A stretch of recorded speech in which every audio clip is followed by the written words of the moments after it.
When the time to act is now. That is the message coming from many in Washington as lawmakers and tech executives talk about the possibilities and the potential perils of artificial intelligence. So what role might Congress play in figuring out the future? Matt Galka brings us the story now from Capitol Hill, where lawmakers are debating just that.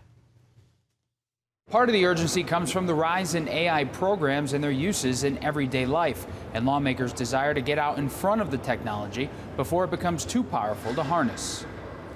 The future is now, with new and sophisticated AI programs getting more powerful by the day. Major leaders in technology met with lawmakers on Capitol Hill this week, the likes of former Microsoft CEO Bill Gates, Facebook's Mark Zuckerberg, and Tesla's Elon Musk met behind closed doors with a bipartisan group of senators to talk AI policy. There is some chance that above zero that AI will kill us all. I think it's low, but there's some chance. I think we should also consider the fragility of human civilization. And if you study history, I think you realize that there's a rise and fall to every civilization. Every civilization has sort of a lifespan. So we want ours to last as long as possible. Musk is calling for a dedicated federal department as lawmakers see regulation as necessary before the technology becomes too advanced. Regulations are on the table, and I believe they are a reality in this field. It's a brand new field, and I think it needs some guidance.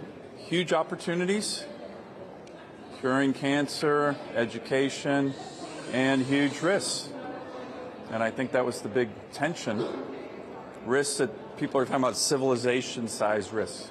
Maybe not so big in terms of the percentage, but very smart people have concerns about some very big risks.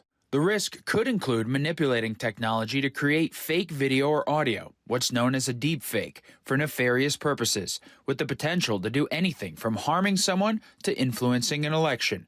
Public hearings Thursday focused on how the government could use the technology and the need for transparency. The threat to our civil liberties comes not from AI, but from the people who want to control it and use it to censor information. It isn't the tool, it's the corruption of power that is always the problem. The takeaway from this week's flurry of AI activity here on Capitol Hill is that there is a general consensus that guardrails are needed, but how that gets done and what that looks like, well, those details are sparse. Matt Galka, CBN News.